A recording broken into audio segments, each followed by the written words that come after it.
Damai sejahtera Allah yang melampaui segala akal, memelihara hati dan pikiranmu dalam Kristus Yesus Tuhan kita. Amin. Selamat hari Minggu. Saudaraku yang terkasih dalam Tuhan, di minggu ke-9 setelah Trinitatis, firman Tuhan bagi kita tertulis dalam surat pertama Petrus pasal yang kedua ayat 11 sampai 17. Saya akan bacakan untuk kita sekalian, demikian dengan yang mengikuti ibadah minggu melalui live streaming. Dengarlah sabda Tuhan.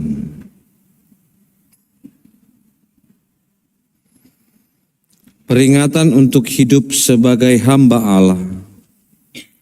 Saudara-saudara yang terkasih, aku menasihati kamu supaya sebagai pendatang dan perantau, kamu menjauhkan diri dari keinginan-keinginan daging yang berjuang melawan jiwa. Memiliki cara hidup yang baik di antara bangsa-bangsa yang tidak mengenal Allah, supaya apabila mereka memfitnah kamu sebagai pelaku kejahatan, mereka dapat melihatnya dari perbuatan-perbuatanmu yang baik dan memuliakan Allah pada hari Ia melawat mereka. Tunduklah karena Tuhan kepada semua lembaga manusia, baik kepada kaisar sebagai pemegang kekuasaan yang tertinggi, maupun kepada gubernur-gubernur yang diutusnya untuk menghukum orang-orang yang berbuat jahat dan memuji orang-orang yang berbuat baik. Sebab inilah kehendak Allah, yaitu supaya dengan berbuat baik kamu membungkamkan kepicikan orang-orang yang bodoh.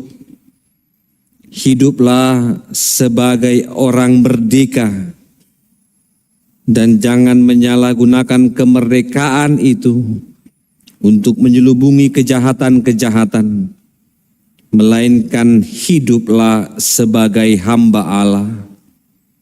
Hormatilah semua orang, kasihilah saudara-saudaramu, takutlah akan Allah, hormatilah kaisar. Demikian sabda Tuhan. Firman Tuhan kepada kita diberikan tema hiduplah sebagai orang merdeka.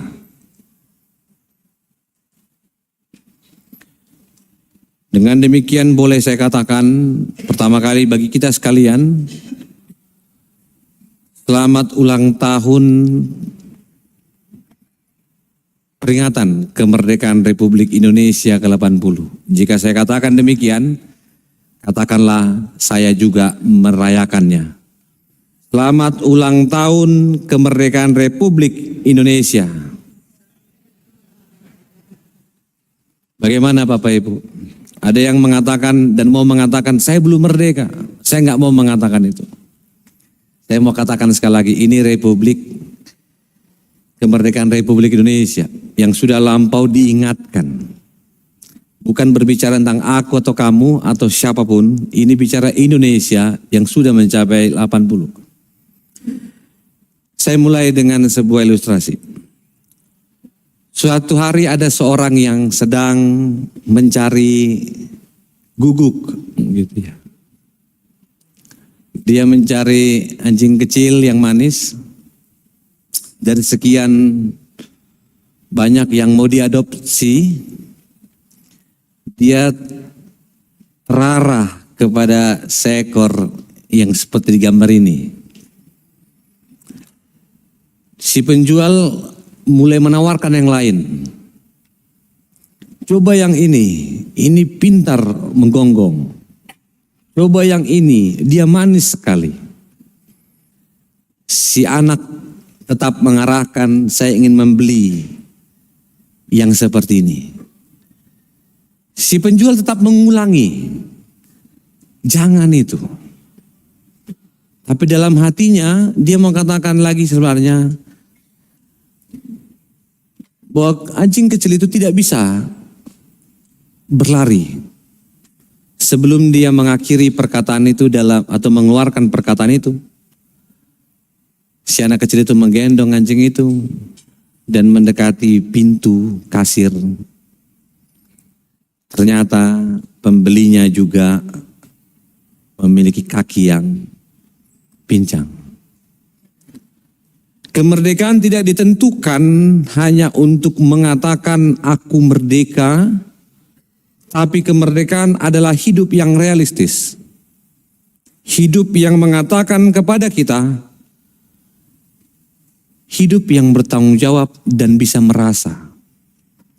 Kemampuan manusia untuk melihat dunia dimulai dengan memahami. Bapak Ibu yang terkasih dalam Tuhan Yesus Kristus, orang Batak juga mengatakan hal yang sama dengan fitrahnya. Di dalam dunia bekerja, dunia dan perkataannya hadir yang disebut dengan perjuangan. Kalau pernah dengar lagu Nari Pinaborhat ni Habogoson yang diberangkatkan dari kampung dengan kemiskinan, dan di Jakarta sudah banyak orang yang sukses. Saya ingat banget ketika terjadi pertempuran antara pengacara Mujair dan satu lagi gitu ya. Dia bilang saya diberangkatkan dari Hapogoson. Dan orang Batak juga mengatakan itu dengan istilah botolungun. Artinya jangan ada kata kesombongan ketika kamu sudah mencapai kesuksesanmu. Saya mau katakan sekali lagi, ada faktor kemerdekaan bagi orang Batak yang membuatnya bisa keluar dan berhasil. Jika dunia menawarkan kita dengan cara yang demikian begitu unik dan canggihnya, firman Tuhan mengatakan kita dengan cara yang berbeda. Kamu merdeka. Merdeka sebagai orang Kristen, dan merdeka ini adalah istilah yang dipakai juga oleh Petrus di pasal 1 ayat 9. Di 1 Petrus 2 ayat 9, kamu adalah imamat rajani. Jadi kemerdekaan itu berangkat dari titik ini. Statusnya adalah imamat rajani yang bagi Luther dalam perjuangan reformasinya, dia ingin mulai, ternyata imamat rajani bukan berbicara keterpisahan antara di mana pendeta lebih dekat dengan Tuhan dan jemaat yang jauh dari Tuhan. Jadi segalanya harus berlangsung ke pendeta. Dia juga mau katakan tidak ada jabatan yang begitu besar hingga akhirnya ada ruang dengan jemaat. Ini kritik Luther. Kritik ini mengingatkan kemerdekaan itu lagi. Lagi-lagi kita diangkat dan diingatkan ada statusmu. Bukan hanya sebagai warga masyarakat, tapi warga rajani yang adalah orang yang diselamatkan. Bapak Ibu yang terkasih dalam Tuhan Yesus Kristus, mungkin kita akan mengatakan segala sesuatu di dunia ini bisa berlangsung dengan sama, dengan cara yang sama. Namun kita akan menemukan perbedaan. Mungkinkah orang yang selamat, orang yang belum selamat mengakui Tuhan dengan cara yang sama? Berbeda. Di sini saya mau narik garisnya. Ada cara yang berbeda untuk melakukan orang lain dengan berbeda. Kemarin saya bertemu dengan situasi yang mengesalkan. Ketika saya mempersiapkan khotbah, ada nyamuk banyak. Saya berpikir bagaimana mematikan nyamuk ini. Namun saya menemukan kembali tidak perlu capek-capek ngambil buku untuk matikan nyamuk. Cukup dengan tangan nyamuk itu akan mati. Tapi tidak semua memukul dengan tangan akan mati. Memukul beruang gak bisa dengan tangan. Sama halnya dengan orang yang mengatakan ke Menteng ini cukup dengan naik mobil. Iya. Tapi tidak semua bisa naik mobil ketika kamu akan ke Amerika. Kamu butuh waktu yang begitu lama. Ternyata faktor yang mempengaruhi Mak Rajani dalam 1 Petrus pasal 2 dipengaruhi ketika jemaat saat itu belum terlalu banyak. Dan mereka bertambah-tambah banyak. Semakin banyak, gereja perlu mengingatkan kembali ada komunitas yang harus dikelola dan dilayani dengan baik. Hingga akhirnya kita mengatakan bahwa jemaat yang dilayani dengan tidak baik saat itu dibuat solusinya dengan mengangkat diakonus. Yang bagi Kisah Para Rasul dikatakan kata yang sama, namun dalam Timotius dipakai dengan bahasa sintua. Supaya ada melayani jemaat dengan baik, dipanggil sintua. Diangkat sintua. Para rasul perlu melakukan itu dan mengingatkan kembali Imamat Rajani. Pemanggilan ini karena fungsi, bukan karena kehormatan dan lain sebagainya. Akhirnya kita katakan pemanggilan tentang pelayanan secara utuh menemukan kembali maknanya. Kita adalah Imamat Rajani yang tidak terpisah, tapi berbeda fungsi. 2 kata yang dipakai di awal pendatang. Yang dalam bahasa aslinya paraikokous, ini adalah harafiah, memang jemaat atau orang-orang yang memang datang dari Sumatera ke Jakarta ini, dia ingin menetap. Dia ingin cari jodoh, menikah, tinggal di sini, dan bergereja di Menteng ini. Jadi KTP-nya Jakarta. Itu pendatang. Jadi secara harafiah, Petrus menggunakan kata yang sama. Bukan orang lain, tapi disebut orang asing. Kemudian berangkat dengan konsep yang berbeda, dia pakai kata perantau. Pendatang dan perantau adalah berbeda. Perantau itu orang yang datang, tinggalnya sementara. Yang dalam bahasa aslinya disebut peziarah. Ada kan? Ziarah. Tapi nggak lama-lama kan? Ada sini yang ziarah dan mau tinggal di tempat yang sama. Ketika dia ke kuburan dia ingin tinggal di situ, nggak ada saya yakin. Kalaupun ada itu karena beban hidup ya, uangnya nggak ada, curhat dia di situ, Pak udah nggak ada uangku Pak, Mak udah nggak ada uangku Mak hidup ini keras sekali Mak. Tapi habis itu dia sadar, aku lapar kali, di mana warteg dan lapo gitu ya, dia pasti pulang. 2 kata yang itu menandakan ada status sebagai hal yang berbeda di antara pendatang dan peziarah, tapi kita tidak boleh diam. Kita tidak boleh tinggal dan Petrus mengatakan ada cara hidup yang benar. Memaknai Imamat Rajani tadi, gereja tidak boleh lari dari kenyataan bahwa dia di dunia. Gereja tidak boleh lari untuk mengatakan orientasi hidupnya hanya di atas. Justru hidupnya ada di masyarakat, di Menteng ini, di Jakarta Pusat ini. Hidupmu ada di, kalau kami di tinggal pendeta di Wadas, hidup kami ada di Wadas. Tadi kami mau ke gereja, kami harus membuat persepakatan dulu. Karena di depan gereja itu sudah ada lapangan bola. Karena 17 Agustus ini. Dan saya bilang saya akan ke gereja. Begitu saya masuk, mereka buka lapangannya, terus mereka tutup lagi, buka lagi, tutup lagi. Ada persepakatan. Dan bagi Petrus mengatakan kepada kita, ini pilihannya. Pilihanmu, pilihanku sebagai orang yang telah dipilih Tuhan, diselamatkan, dan kita menemukan bahwa gereja kita ini adalah gereja milik Allah. Di saat itu menjadi milik masyarakat. Gereja juga harus merayakan 17-annya. Gereja juga harus merayakan kesepakatan untuk tetap saling menghargai. Saya kembali ke Imamat Rajani. Definisinya adalah Tidak ada di antara pejabat gereja dan warga jemaat yang terjadi kalau bukan karena kuasa Tuhan. Yang kedua, Imam Ban Rajani juga mengatakan di antara hubungan memikirkan yang di atas dan di bawah, semua berada di bawah.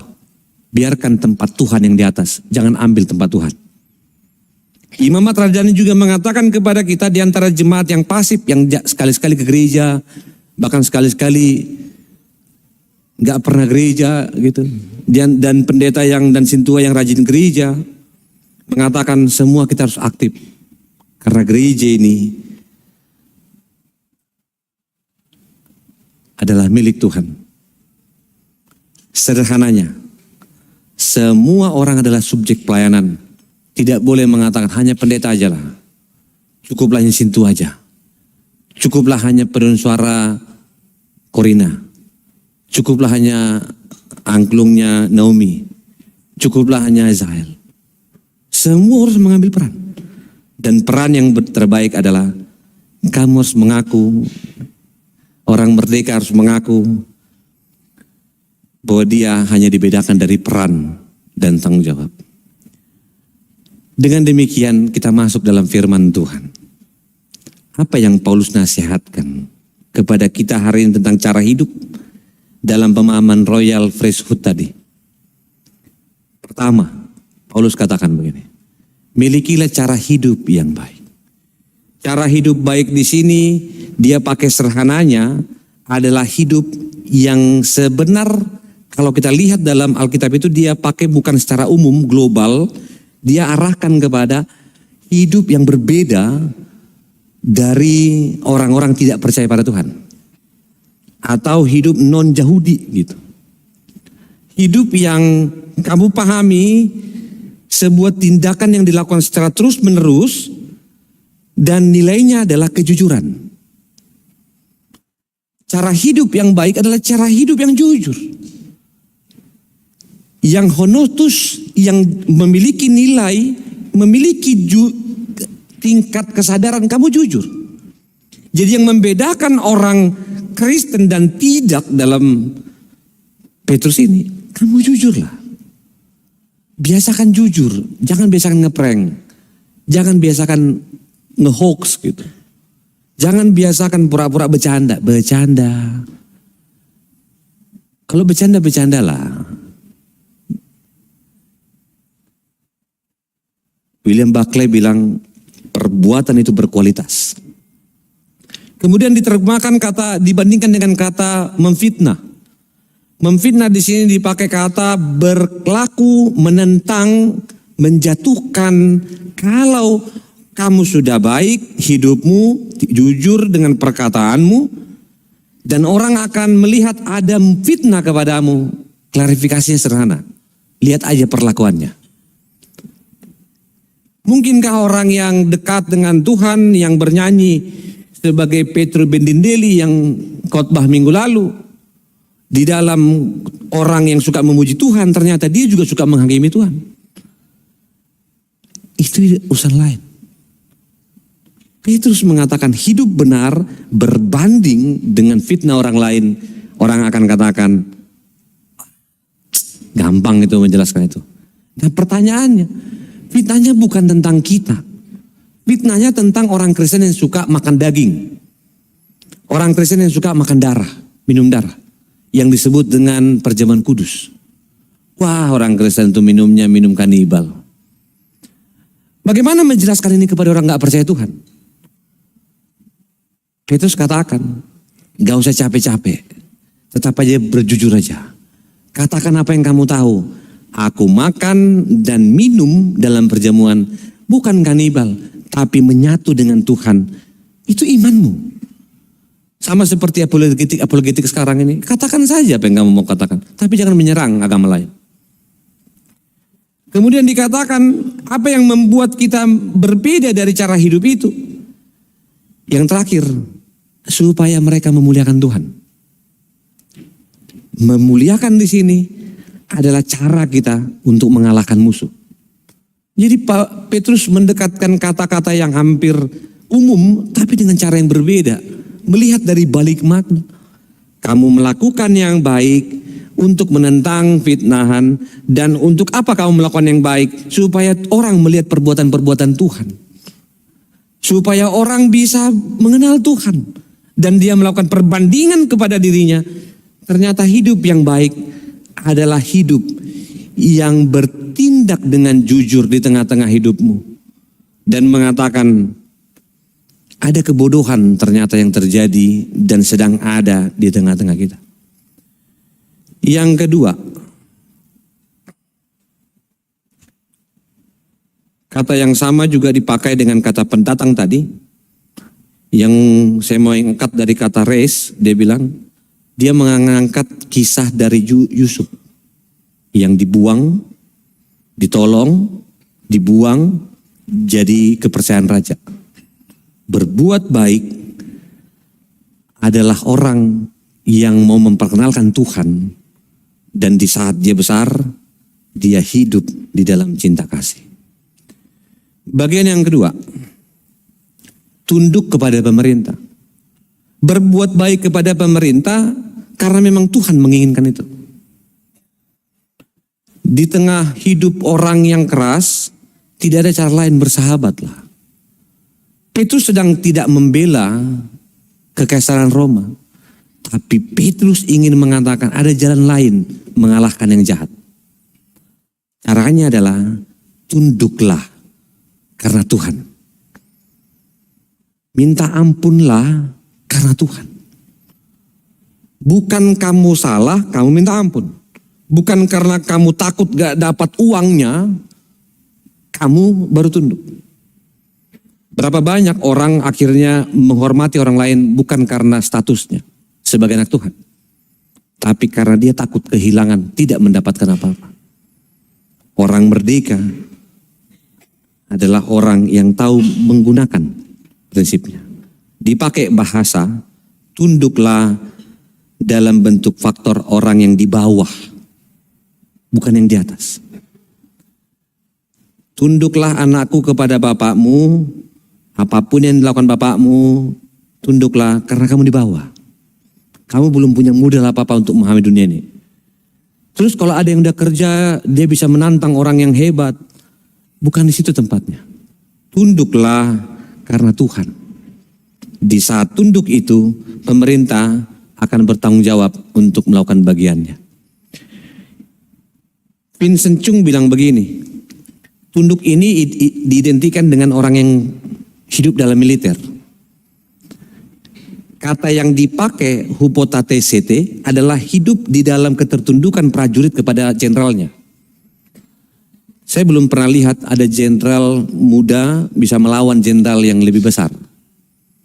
Saya belum pernah melihat pemahaman yang demikian hingga akhirnya Chung bilang kata submit di sini adalah ketertuntukan kita kepada kuasa Tuhan yang lebih besar dari gubernur, dari raja-raja. Bahasa sederhananya, adakah yang berani melawan hula-hulanya atau tulangnya di sini? Ada yang berani melawan tulangnya atau hula-hulanya? Gak ada sih. Kalau ada itu Pak Joko Jagohon itu. Walaupun tulangnya gak kaya, kenapa dihormati? Karena ada nilai. Tapi saya mengajak, lakukanlah itu karena Tuhan. Ketertundukan ini bagi kita mungkin banyak hal mengatakan, aku sulit mengatakan kepada pemerintah karena makin banyak berbohong gitu ya. Aku juga mengatakan aku sulit memahami pemerintah karena memang sampai sekarang aku belum mendapatkan keadilan itu. Wajar itu. Tapi saya mau katakan kembali Amang Inang, saudaraku yang terkasih, lakukanlah itu karena Tuhan. Penggunaan kata yang sama adalah hormatilah ayah dan ibumu. Itu juga harus pokoknya itu. Gak ada istilah. Bisakah orang tua salah? Bisa. Tapi nggak ada alasan untuk anak juga memaki-maki orang tuanya. Itu sama dengan bahasa yang dipakai pemerintah. Yang ketiga, membungkam kebodohan dipakai menarik oleh NIV dengan orang yang tidak tahu apa-apa. Wajar itu. Kalau saya dikatakan, saya tahu nggak ajaran agama si X di luar dari Kristen? Saya nggak tahu. Tapi saya tahu dari mana? Dari kehidupan kita ketika berjumpa di masyarakat. Saya tahu dia baik sekali. Saya tahu dia hormat sekali. Jadi untuk memperkenalkan Kristen, membungkam orang-orang yang tidak tahu, artinya memperkenalkan itu supaya dia tidak ribut di luar sana, ya kamu perkenalkan. Dengan cara apa? Berlakulah dengan jujur dan berkatalah dengan jujur. Membungkam perkataan bagi orang-orang yang tidak tahu apa-apa. Tidak tahu apa-apa maksudnya juga bagi orang yang keras kepala. Yang keempat, hiduplah sebagai orang merdeka. Kata merdeka di sini dipakai dalam konteks sosial. Sosial dan politik, berhubungan dengan pemerintah, berhubungan dengan masyarakat. Akhirnya kita menemukan kemerdekaan sebagai hamba adalah tanggung jawab. Konklusinya, Petrus mau mengarahkan kita sebagai perantau dan pendatang untuk kita dikenal orang dan kita memperkenalkan Allah, tidak cari yang lain. Pakailah kata merdeka yang digunakan dengan bahasa euloteroi. Bukan terpaksa, kamu lepas, kamu tidak membatasi diri, ada kewajibanmu yang harus kamu lakukan. Melampaui cara kita melakukan undang-undang, melampaui kita melakukan di atas SOP, di atas persepakatan, ada yang disebut dengan lakukanlah itu sebagai orang yang keluar dari diampuni dari dosamu. Amang-inang yang terkasih. Hidup sebagai hamba di sini dipakai kata dulos. Dulosnya adalah kalau ingat kapal dulu ada tampomas. Masih ada tampomas? Masih ingat? Orang Batak masih ingat tampomas itu? Udah jarang sih naik. Tapi ini ciri-cirinya. Tampomas, di bawahnya itu ada perapian. Selain daya mesin ada juga para pekerja yang harus melempar batu bara. Nah, pekerja batu bara itu dulos. Yang gak punya hak. Dan memang dia punya kewajiban, dia harus menghidupkan kapal itu. Dulos di sini yang digunakan. Merdeka sebagai hamba Allah, merdeka sebagai orang yang punya tanggung jawab. Barclay mengatakan kekristenan itu adalah suatu kemasyarakatan dan dalam kemasyarakatan itu kebebasannya bekerja adalah untuk melayani. Akhirnya saya katakan, hidup merdeka dalam Petrus adalah hidup yang memperkenalkan Allah sebagai Allah yang hidup. Hidup yang merdeka adalah hidup yang tahu bahwa kemerdekaannya hanya terjadi ketika Allah memberikan itu. Hidup yang terjadi karena Allah lah yang memberikan dia sekaligus yang kelima, keberbahagiaan itu. Di saat itulah tidak ada hukum yang lebih tinggi dari status hamba yang hampir bisa diperjualbelikan yang tidak mempunyai hak. Tapi bagi tuannya dia diberikan sukacita. Bagi kita Indonesia diberikan Tuhan kemerdekaan 80 tahun lalu. Bukan karena opungku yang ikut perang semata. Bukan karena orang Batak yang ikut semata. Tapi karena Tuhan mengizinkan dan memberkati orang-orang mengambil bagian kemerdekaan itu adalah kemerdekaan yang dari Tuhan dan dirayakan secara bersama-sama. Sama seperti ibadah yang adalah liturgi, ibadah ini adalah aboda, dilakukan secara bersama-sama. Gak bisa hanya pendeta saja yang beribadah minggu, gak bisa hanya sintua, kita harus bersama-sama.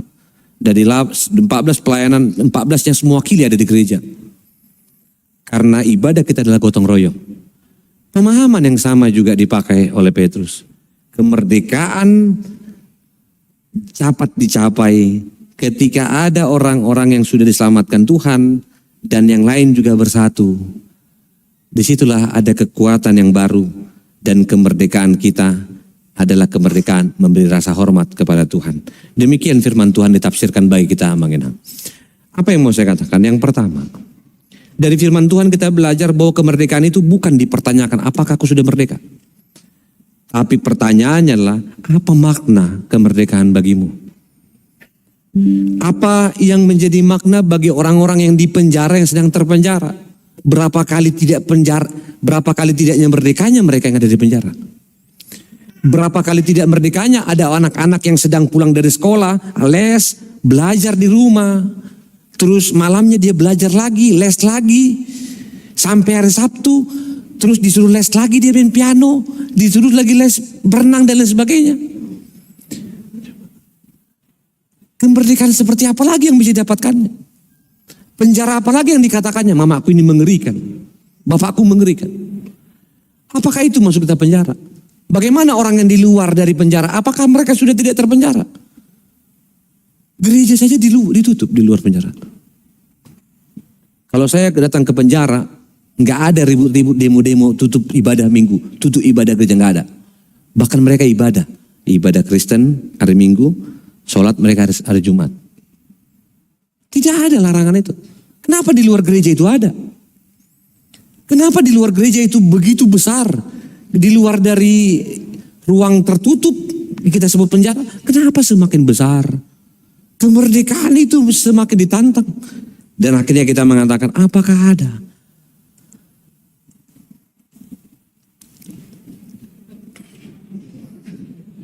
Ini yang sedang lagi merebak di Twitter dan lain sebagainya.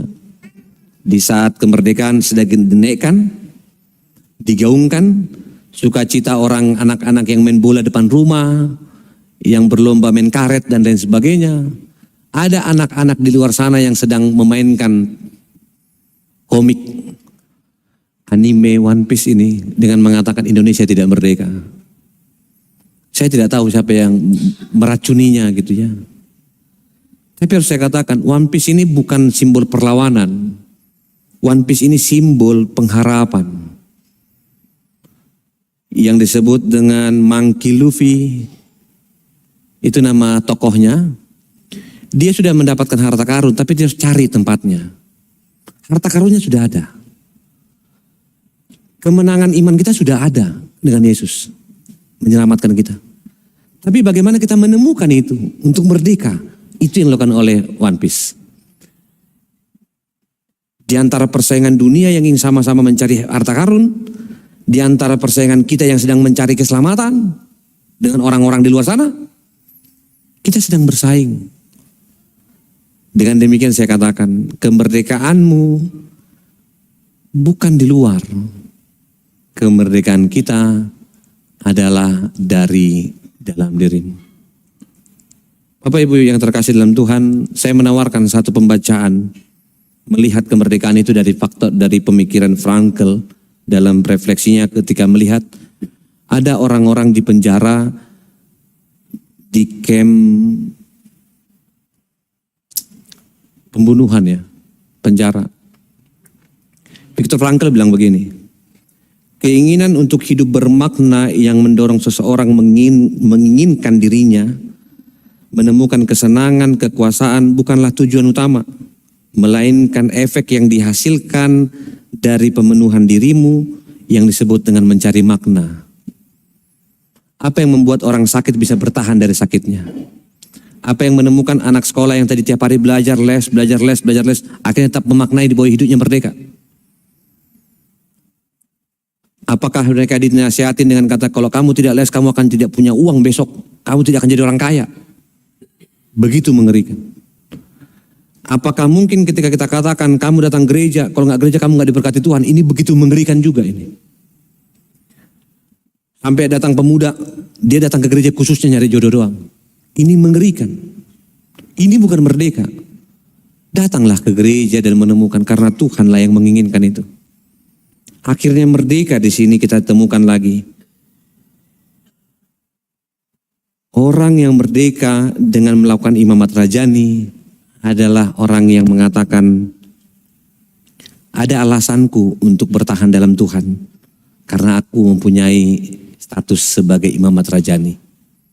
Kemerdekaan kita hari ini ditawarkan bagimu yang sekolah, bekerja, bahkan masuk paduan suara, masuk angklung dan lain sebagainya, sampai mendapat muri kemarinnya.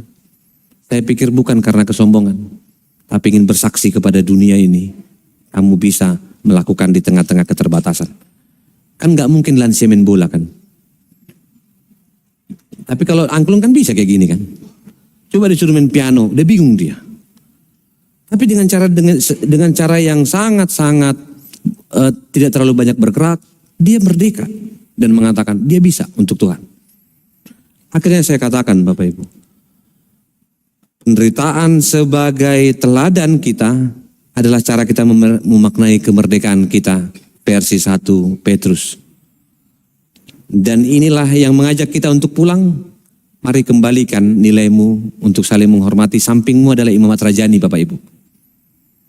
Sampingmu itu bukan warga selama-lamanya di dunia ini.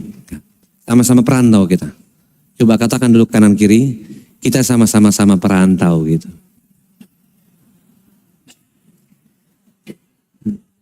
Atik BH lupa ibana, itu maksudnya.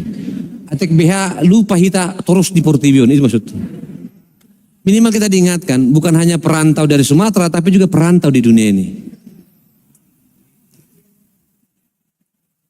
Saya tutup dengan 2 refleksi. Semakin hari kita semakin dikejutkan dengan banyaknya keinginan daging yang bermutasi kepada bentuk yang baru. Perubahan daging inilah yang akhirnya mencondong seseorang akan melakukan apapun dengan bermain game. Beberapa bulan lalu ada orang tua yang datang kepada saya, "Amang, tolong nasihati anakku. Anakku sudah menghabiskan 120 juta untuk aplikasi download skin Roblox." Real makin benar, dia datang. "Amang, tolong doakan, tolong nasihati." Dari mana caranya? Dia pernah beli makanan lah dari itu. Tiba-tiba dia lupa nutup dan anaknya tahu buka itu. Dia pinci-pinci terus. Dan memang HP-nya HP mamanya dipakai untuk main Roblox. Jadi wajar kalau pemerintah beberapa hari lalu menyarankan ditutupkan gitu. Tapi bukan berarti dilarang ya. Yang kedua, kita menemukan mutasi baru dalam hal fitnah yang disebut dengan hoax. Dengan dunia netizen dan lain sebagainya. Kemerdekaan kita akhirnya dibatasi dari cara orang memfitnah. Namun kemudian berkembang ada orang yang gelisah, resah, merasa ketinggalan kalau dia tidak mempunyai baju yang new. Kalau dia tidak punya baju baru. Molo inanomi, molo 17 Agustus pakai baju baru deh. Dangbe kan, dangbe. Molo Korina harus pakai baju baru kah 17-an kemarin. Kalau memang udah sempit ya, sempit beli baru ya. Okay. Tapi bukan merasa ketinggalan kan. Ada orang ganti-ganti HP karena dia merasa ketinggalan. Udah keluar yang 15. Udah keluar yang 16, aku gelisah, aku harus beli itu. Itu kaum muda kan.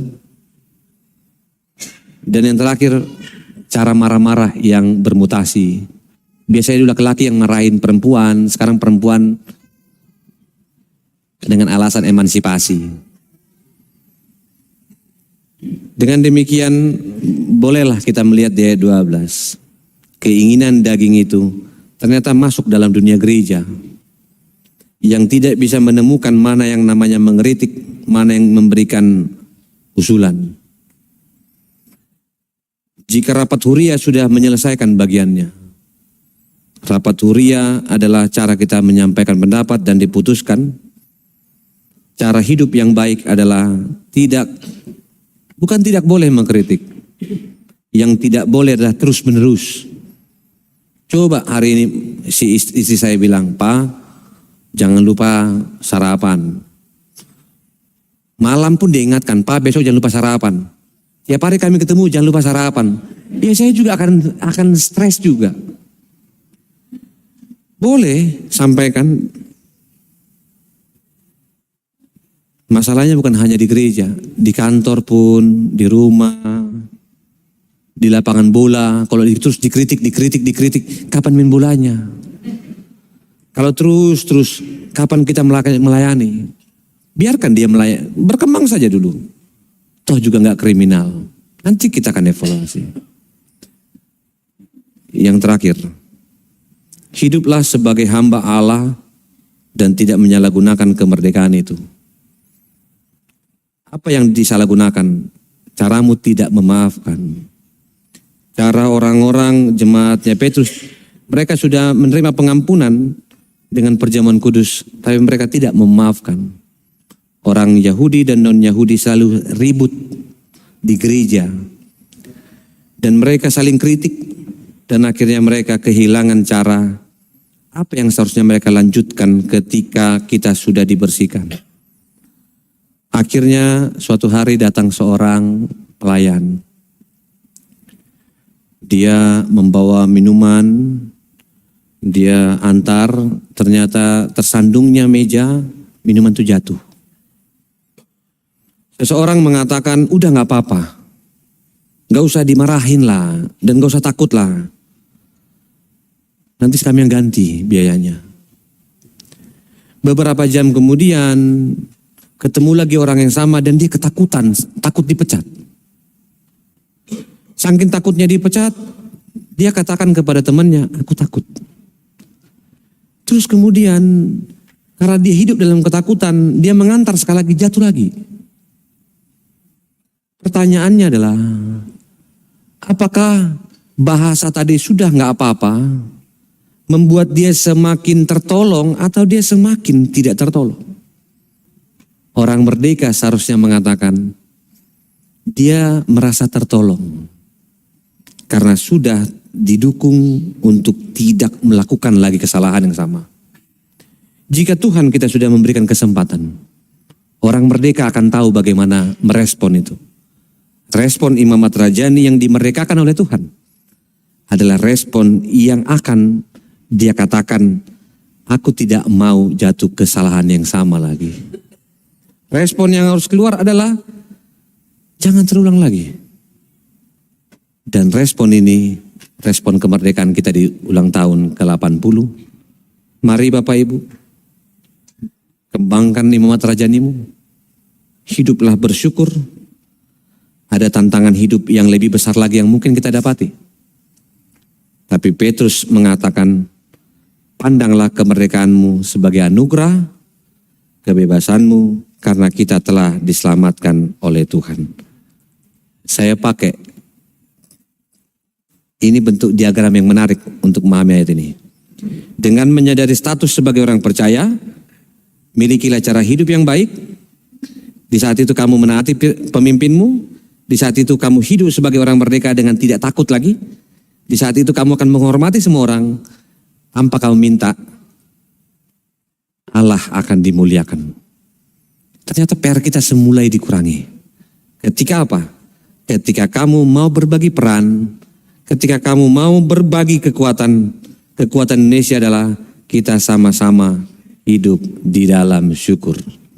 Selamat ulang tahun Indonesia dan selamat mempersiapkan ulang tahun Menteng yang ke-70. Mari persiapkan ini sebagai orang merdeka. Mari Bapak Ibu, kita menemukan kembali alasan kita untuk bersyukur di pesta yang ke-70. Yang dalam analogi kita bilang, Indonesia dan Menteng hanya beda 10 tahun kan? Untuk orang-orang usia 10 tahun itu kira-kira 4 SD kan? Berarti ketika Indonesia merdeka, jemaat Menteng ini banyakkan umur berapa? Iya, umur 10 tahun atau banyak yang sekolah SD lah gitu. Kira-kira masih hidup ke orang itu? Banyak. Banyak sekali. Jemaat kita ada yang umur 100 tahun, ada yang umur 90 tahun. Artinya mereka menjadi saksi kemerdekaan itu. Jika kita boleh melihat itu. Dan banyak gereja-gereja HKBP di luar sana yang adalah perintisan dari jemaat Menteng ini. Saya boleh mengatakan ternyata Menteng ini adalah gereja yang luar biasa. Yang Tuhan perkenankan untuk memaknai Imam Ahmad Rajani. Kamu yang dipanggil, kita yang dipanggil. Mari muliakan Tuhan dengan cara baru. Dengan cara yang berangkat dari cara hidup yang diinginkan oleh Tuhan. Selamat hari Minggu, Tuhan memberkati kita. Kita berdoa.